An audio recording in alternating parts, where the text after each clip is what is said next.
Hi, hello, namaste. I am Dr. Kasigari Prasad, Associate Professor, Graphologist, Writer, and Motivational Speaker. Welcome you to the Satellite Communications course. In our previous discussion, we learnt about the basic satellite communication system, its fundamental needs like orbital mechanisms, history, origin of satellites, and applications of satellites, and different orbits that are there with satellite communication.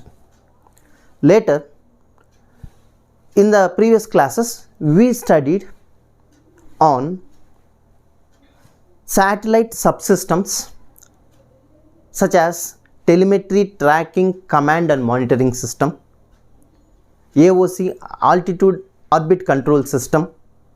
Likewise, different topics we have discussed in the previous class. Today, we will have a discussion on communication subsystem that is there in the satellite.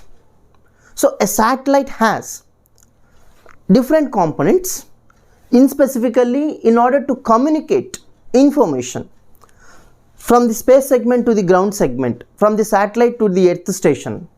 We need a communication subsystem there. Then what is that communication subsystem and how the signal through uplink and downlink is supposed to transmit it? Those things we are supposed to discuss in this particular topic. In generally, communication satellite is used to provide a communication from the satellite orbit to the ground station, such as for voice, video and data communication. So these three are the major things that we are supposed to transmit from satellite to the ground station and from the ground station to the satellite. So in this category, the satellite should have a very good command or to say capacity to control or to say to transfer huge amount of traffic from space segment to the ground segment.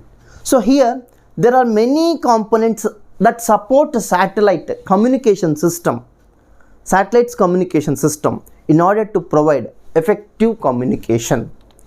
So one such, see, as from the beginning to now, it is noticed that the traffic carried by the satellites are increasing. Also, when compared to the initial times, early times to the present, the size of the satellites are also increasing, heavier, and the satellite cost, manufacturing and launching, everything is also increasing. So this is the basic information provided, stating that in initial days the cost incurred, the size of the satellite and everything related to those satellites are increasing.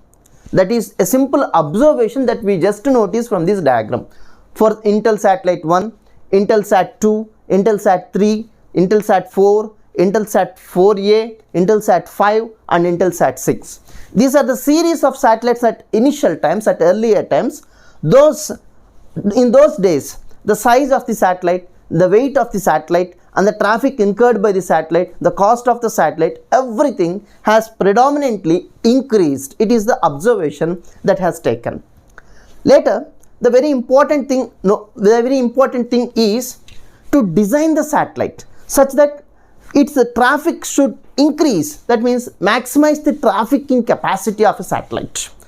Satellite needs to send, resend, receive huge amounts of data to multiple number of points. So that in such a way the design has to be taken place. For that the designing of downlink is very critical. In the process of from earth station to space segment, that means to satellite, information will transmit. From there again processing takes place and it resends to the another earth station or to the same earth station. So in this process, the design of this downlink is very important and very critical. So the satellite transponders has a limited output power. The satellites which is having in the space segment are having limited output power. They are placed at nearly 36,000 kilometers away from the earth station on the ground. And also even though the satellites are having antennas which are having smaller aperture and also larger aperture, they will they will withheld with to some power, received power. So the received power level rarely exceeds 10 power minus 10 watts. So that means what is the point we have to notice from this conclusion is the satellite in the space segment has antennas. Those antennas will receive the information from the ground segment, and the antenna apertures, some antennas have smaller aperture and some antennas have bigger apertures. Though they are having different aperture antennas, the received power level of those antennas increases, or to say very rarely exceeds this much amount of power. See, in order to obtain satellite performance, we need to get a very good performance when compared to noise that are incurred there and the signal ratio that is there. So the satisfactory performance has to obtained or to be provided by the satellite. So the signal strength and noise are the two important parameters. The signal strength received by the satellite should be greater than that of the noise produced in the satellite due to different electronic components. So the signal to noise ratio is very important parameter, and the signal to noise ratio in receiver, that means in antennas, must be in between 5 dB to 25 dB, and that signal to noise ratio depends on factors like bandwidth of the transmitted signal and the modulation that is used in that particular transmission of information. So these are the two important factors we have to take into notice. And now let us have a view on how the satellites and what type of antennas to say and what is the bandwidth of those satellites used in earlier days and then to the later days.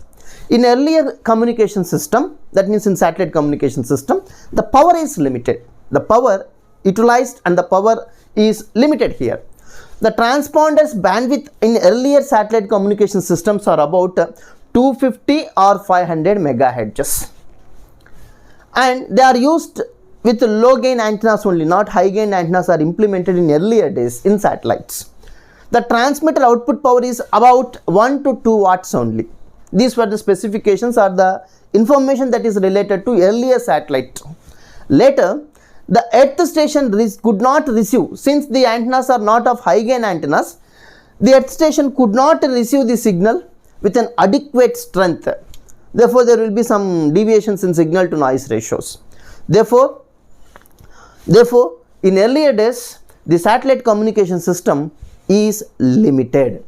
The performance of that system, satellites are also limited due to power limitation. Now at later generations, here the problem is bandwidth limitation of satellite communication has taken, and those satellites has transponders, and these transponders has greatly increased output power, and the transmitter output power is up to 200 watts. So the increased total channel bandwidth is also taken place. This increasing total channel bandwidth is taken place by implementing a new technology called reusing of frequency.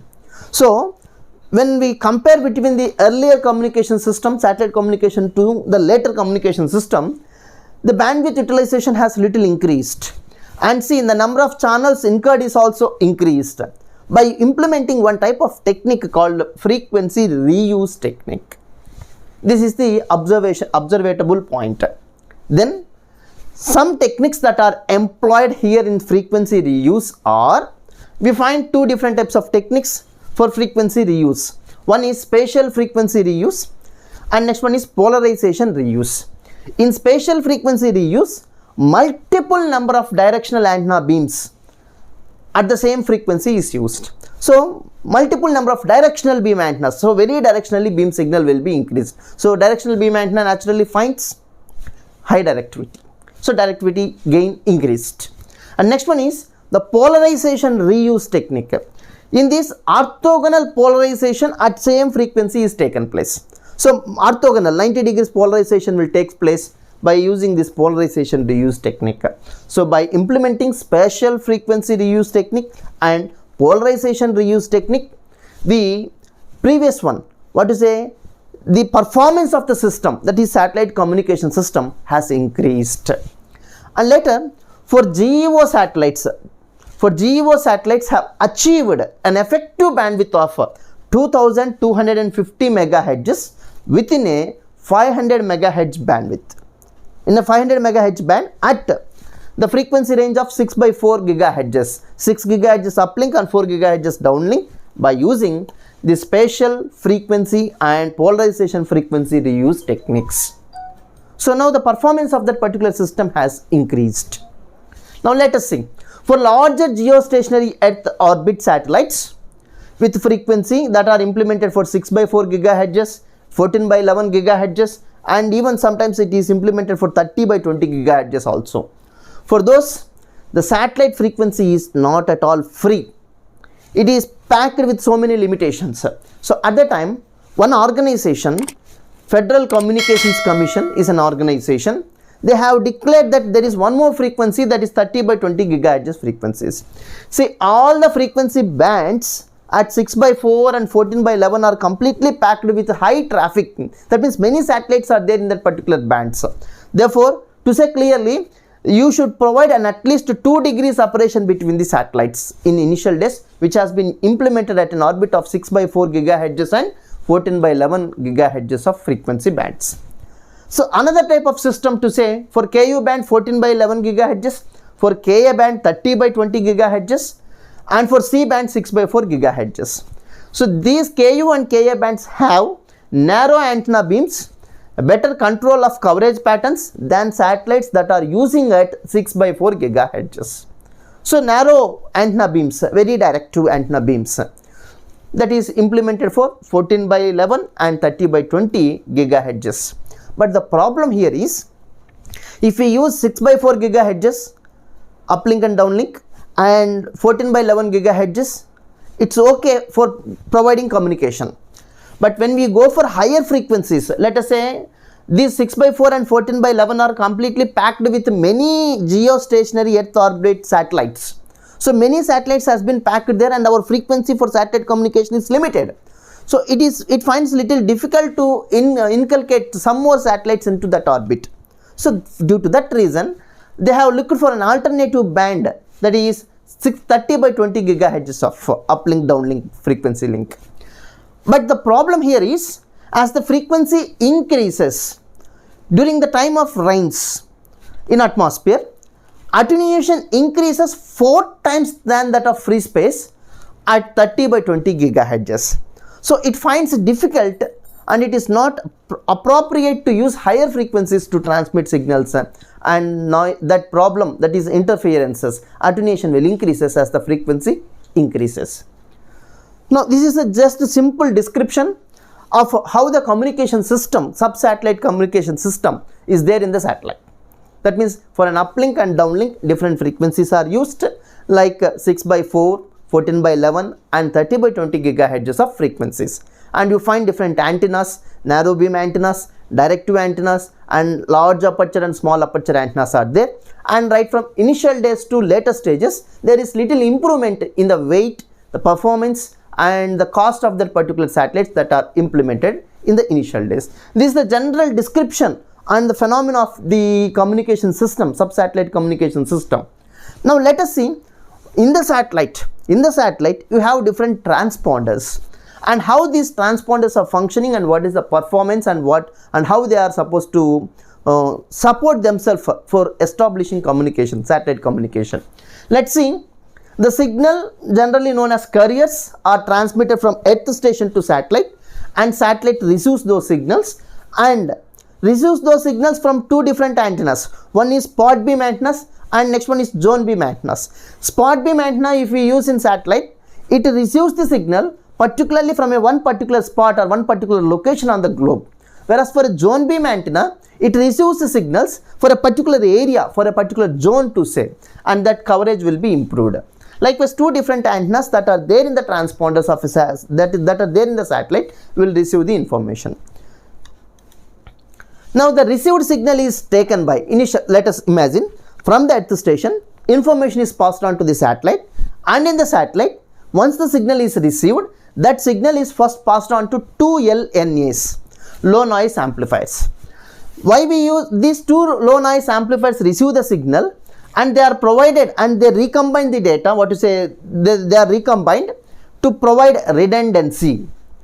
Why we used 2 low noise amplifiers here? In case if you use only one low noise amplifier, if there is any failure in that low noise amplifier, then the performance will be completely affected and the satellite may experience to failure of communication. Therefore, redundantly two amplifiers will be, two low noise amplifiers will be there. In case if first one fails, immediately the second one activates itself automatically, or from the earth station some command will be sent and automatically the second low noise amplifier will function and the communication will be established. Now let us consider one 6x4 gigahertz band frequency and how the sub-satellite communication system will be there, and that is shown from the following diagram. So in the diagram, it is a simply transponder arrangement for 6x4 gigahertz satellite. Let us see the information which is first sent from earth station to the satellite. In the satellite, this is the transponder which has input filter. The signal passes to the input filter. Then you find drivers, receiver drivers, and in this receiver drivers, see, input is given to both of the two cases, and from there it is given to amplifiers, TWTA, multiplexer followed by TWTA, traveling wave to amplifiers, and the output is a multiplexed output, so output multiplexer, and that collective data will be transmitted to output filter. As similar, you have input filter here, at the output side it has output filter. From the output filter, the information is, or to say the output is sent to the various respective transmitting antennas, and from there again in these antennas will resend the signal to the earth station. This is a simple setup of by 4 gigahertz transponder arrangement. Now in according to this, let us explain how the frequency is also shifted, or to say allocated for that 6x4 gigahertz. How the frequency, this is the arrangement of frequency, this is the arrangement of frequency to say from 3720 megahertz to a total of 4200 megahertz. This is the available frequency band, and that is been read for transmitter as well as for receiver. For transmitter these were the frequencies, and for receiver from 5945 to 6425 megahertz. These were the different frequencies allocated. Let us see how they were allocated. The transponder arrangement is shown in that particular diagram, and it has 24 active transponders. How many? 24 active transponders by adopting orthogonal polarization frequency reuse. Just now I said you.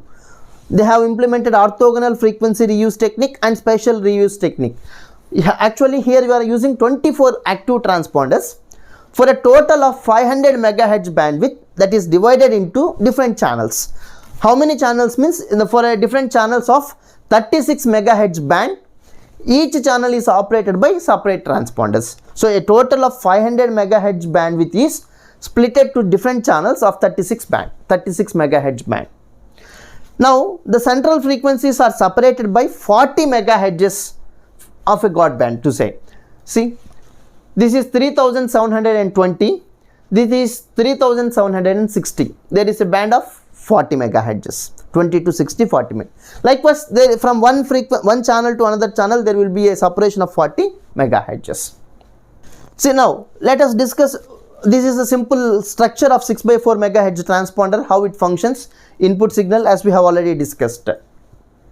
Now this 500 megahertz of bandwidth is often divided into 36 megahertz, as we discussed already, and that 36 megahertz channel is handled by individual transponders. And what do a transponder now consisting of? We must know. So a transponder consisting of 3 important elements. One is band pass filter, second one is down converter, and third one is output amplifier. Why this band pass filter is there? Band pass filter will select a specific channels in between a particular band of frequencies. So for channels bands of frequencies, in order to select only the channel bands, we use band pass filter.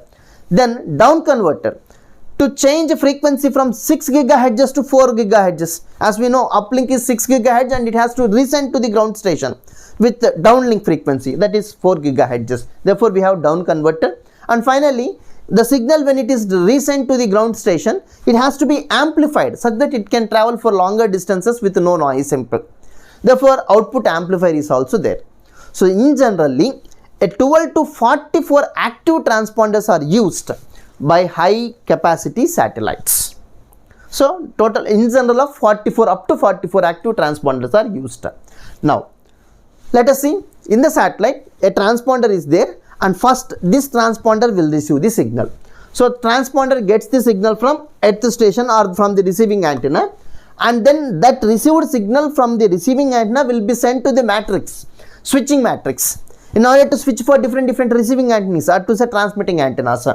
So and their output is sent to the switching matrix, and from the switching matrix that directs the signal to the transponder's band of frequencies. So different transponders are there. From their switching matrix, the signal is directed to different transponders, and these different transponders will act accordingly. That means to the corresponding antennas, switch can be controlled by the earth station. That means in the transponder, when a signal is came, these transponders have a switching matrix. From the switching matrix, the signal will be sent to the different transponders.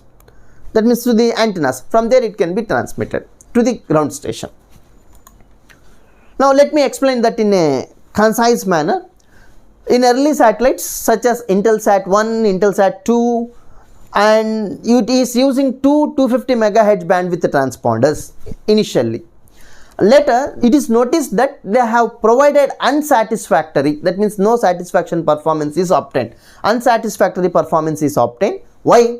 Due to the non-linearity of TWT transmitters. Traveling wave tube transmitters are non-linear, therefore the performance is not up to the mark.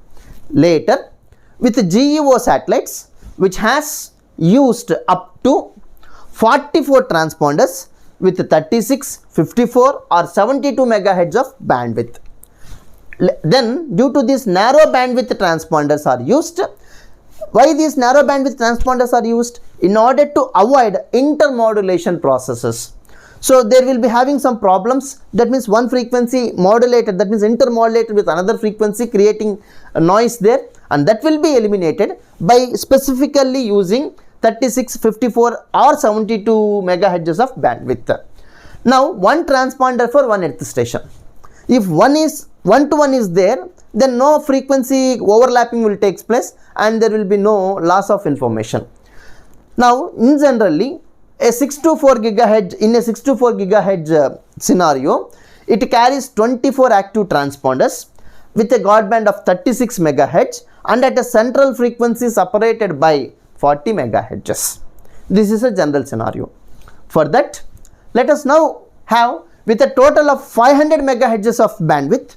For that 500 MHz bandwidth, a single polarization satellite can accommodate 12 transponders. And all these 12 transponders, when they are implemented with the frequency reuse concept, then these transponders can rise up to 24 transponders. In generally 12 transponders only used, but when we implement for frequency reuse technique, then the transponders accommodated in the same bandwidth of 500 MHz can be improved to 24. Later, how you will get that frequency reuse? This frequency reuse is achieved by implementing microwave switch interconnections between subsystems. By using switches, we can obtain this frequency reuse. Now, and also by using onboard processing technique, high beam or high beam path interconnections can be achieved. We can even get high beam interconnecting one to another connections can be achieved by OBP, onboard processing technique. Let us see that onboard processing techniques. Now generally this is a simplified block diagram for communication system of 6x4. See, this is 6 GHz, all the global beams are received to the receiver, and from the receiver it is given to input multiplexer, and from there it is given to switch. Through the switch it is again amplified, amplification process has to take place. So TWTA, traveling wave tube amplifiers has taken, then that respective output is given to output multiplexer, and from there it is given to the downlink processors. This is the simplest. So uplink signal, and this is for 14 GHz, dual polarized signal will be received, then it is multiplexed, sent to the switching matrix, from there it is upconverted and then transmitted to the dual polarized antenna. Same process is implemented. One is for 14 GHz, next one is for 6 GHz, and this is 6x4 GHz. Likewise, different polarization techniques has been implemented. Now, when more than one signal shares as transponder, what happens? See, if one signal is given to one transponder and from there to that station it is okay. If more than one signal shares one transponder, then the power amplifier must run. Power amplifier must run so that the signal should not interfere. Run below its maximum output power, and therefore why it has to maintain linearity. Once it maintains linearity in order to reduce intermodulation products. So the production of intermodulation product should be minimized. To minimize that one, the power amplifier must run to its maximum value such that it should be less than the maximum. Then intermodulation products has to avoid. So the degree to which the transmitter output is reduced below its peak output is known as back off. Important definition. The degree to which the transmitter output power is reduced below its peak output is known as output back off, and this can be incorporated by other techniques such as FDMA, frequency division multiple access technique, TDMA, time division multiple access technique, MFTDMA, multi-frequency time division multiple access techniques can be implemented in order to have this type of possibility. So let us have a discussion on if FDMA system is used and it has 2 to 7 dB of output back off is typically used. So how much? About 2 to 7 dB is used. That too, it depends on how many number of transponders are there and to how extent the HPA, high power amplifier, is operating and how it is operating for linearity. Depending on these two factors, the number of output back off is typically up to 2 to 7 dB. Now what happens when back off is there? Back off results in lowering the downlink carrier to noise ratio at the earth station. With FDMA, when multiple accesses to each transponders are required, so it lowers the downlink carrier signal. For that particular case, back off is used. Now, as we discussed what is a transponder, up to now we discussed one subsection of a communication system stating what is a transponder, how the transponder functions, and for what purpose the transponder is used. Now the concept is actually how many types of transponder technologies are there. Basically there are two types of transponder technologies. One is transparent transponders, to say bent type transponders, and second one is onboard processing transponder. It is regenerative transponder technique. Likewise, two different types of transponder technology is there. Let us discuss. In other words, we have single bent pipe transponder and double bent pipe transponders. Let us first discuss about single conversion bent type transponder. Okay, in single conversion bent type transponder, it means in the uplink we are having 6 gigahertz. So at the downlink the frequency has to reduce, no? So that reduced frequency is 4 gigahertz. We know that is downlink frequency. Now this conversion is taking place, no, in single step. That is called single conversion bent pipe transponder will function for that. How it is functioning? So let us see, for a 6x4 gigahertz, the output power amplifiers naturally is used is solid state power amplifiers, SSPA. So the output power amplifier is SSPA, therefore expected output is not obtained. So in order to have high output power, in order to have a very high output power, at the time we go for TWT, traveling wave tubes, instead of SSPA. So by using these traveling wave tubes, that too associated with local oscillator at 2225 megahertz is associated in order to provide appropriate shift in frequency. We have to shift the frequency from 6 to 4. For that, one local oscillator is used, that too up to at a frequency of 2225 megahertz. And also, if there is any unwanted frequency there available, that has to be eliminated. Therefore, it uses one band pass filter to remove the unwanted frequency signals. So redundancy is provided for HPA. That means instead of one HPA, it will be using one more additional high power amplifier is used, such that in case one transponder do not function, or any failure is happened, the second one activates and the communication will continue in order not to make a satellite functioning failure. So such type of an arrangement having additional transponders is called M for N redundancy. The redundancy here it is M for N redundancy. And the same thing, see, for 6x4 we used single conversion transponder, but for 14x11 frequency we use double conversion transponder. In two steps the double conversion will takes place. But for double conversion transponder, a very stringent procedures and requirements are implemented, are to be used and implemented. Apart from this double conversion transponder technique, one more is there, that is onboard processing technique.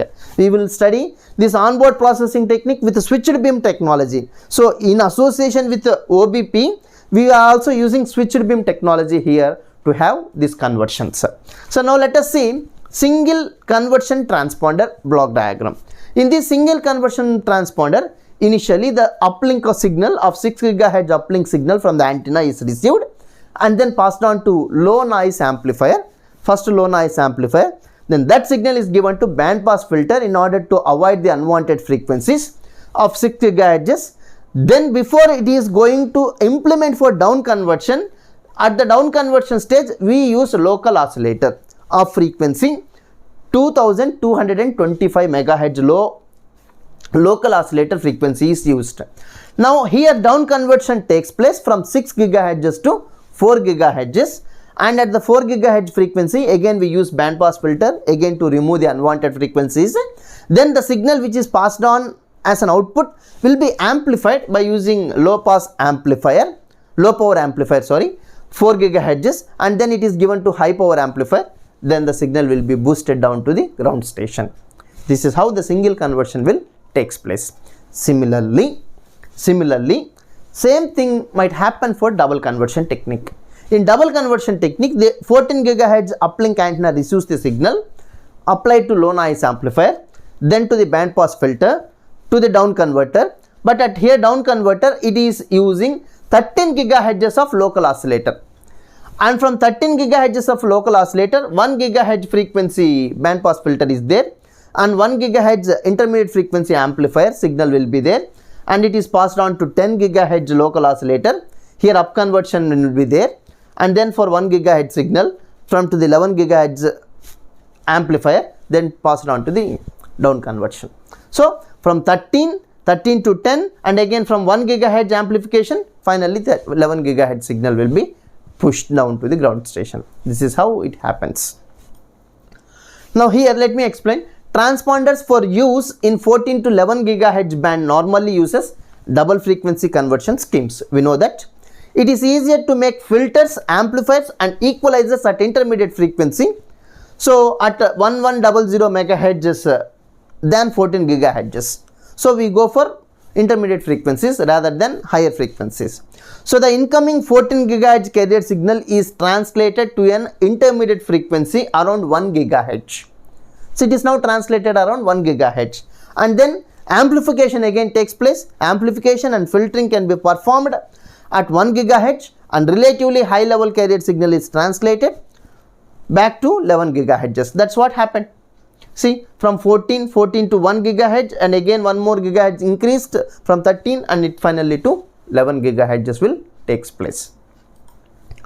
Now the technology here, basically what a transponder technology does. A transponder functions for transparent bent pipe transponder. It functions two things. One is frequency translation and next one is amplification. Frequency translation has taken place, and again signal amplification is also performed here. Now the last one more technique for transponders is onboard processing technology. And in onboard processing technology, the same thing repeats. Means uplink is demodulated, data recovered prior to the processing. After processing, the data is reformatted for transmission on downlink. So initially when the signal is received, that signal is demodulated, data is recovered, then processed. After processing has done, the data is reformatted and pushed down. This is the diagram that it represents the onboard processing technique.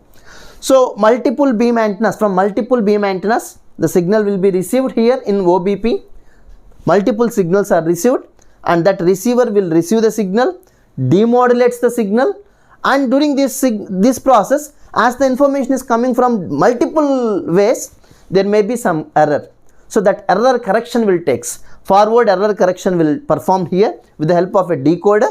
Once error correction is performed, then that signal is now processed on for processor, bandpass processor, and at the bandpass processor, this correction will be taken place, control command will be taken place, then again forward error correction encoder will take place, later modulator, and from modulator to the transmitter, finally redistributed to multiple number of antennas at downlink stage. Simple process. The error correction will take place in this particular technique. So onboard processing may also be used to an advantage of switch between uplink access technique and to the downlink access technique, so that all the earth stations may have a direct contact with the satellite, and signal information can be redistributed to many, one to many to say.